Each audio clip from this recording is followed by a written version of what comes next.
I'm surrendering guardianship of my brother. My mom has expected me to be my older brother's guardian someday for my entire life. She has dedicated most of her adult life to him. Her entire career was born as a result of his needs, and she became a service and policy expert for people with disabilities. She has moved mountains to get a high budget and the best care for him.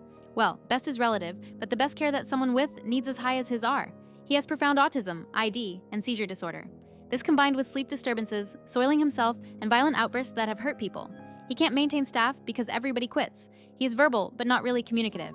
He communicates mostly through repetitive phrases and echolalia. He severely hurt me many times growing up. Like most of us here, I had no childhood.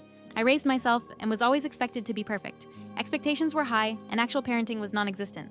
I developed gifted child syndrome and probably have undiagnosed ADHD. Basically, I am a walking cliché. I spent much of my life being the good sister. I volunteered at autism organizations. I visited him in his various group homes frequently with my mom. She would happily tell people that I will take care of him someday when she's gone. I bit my tongue.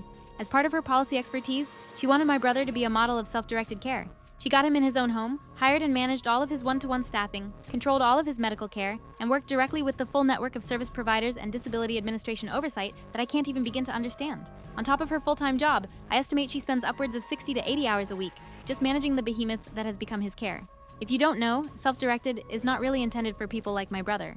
It's ideal for someone who needs some support to live mostly independently, can have a sort of job, and has the capacity to have some level of agency in their life. In my brother's case, self-directed means fully mom-controlled. She shops for most of his food, she waits in line at the food bank, she schedules all of his doctor appointments, community involvement, and activities, and handles the full administrative burden of his existence. She is almost 70 years old and has medical issues herself. My brother had a recent medical scare, but is okay. But as a result of this, and the daily deluge of lab results, doctor reports, and other back and forth I received in my email from my mom every day, I realized I am done. I have been pretending for years that I can and will be his guardian in perpetuity. I have ignored emails and court documents, and let her write annual reports that I sign off on every single year for more than a decade, while actually doing nothing. Because I can't do anything.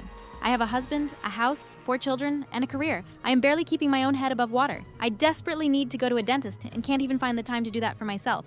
Yet she expects some future imaginary version of myself to be her? She sent me the most recent version of his plan that directs his care. It contains the line that in the near future, I will move to a group home closer to where my sister lives. This part of the plan was news to me, but apparently was something I should have just assumed. That he would follow me around like an anchor for the rest of my life, despite my family's needs and my own career. When I was 18 years old, she insisted that I legally become his standby guardian, and I meekly accepted. I stood in court a few months after finishing high school, took a deep breath, then grudgingly told a judge that yes, I would willingly be my brother's guardian. Later, after a health scare, she pressured me to step up to co-guardian with her. But that decision didn't bind me forever, and I have the right to take it back.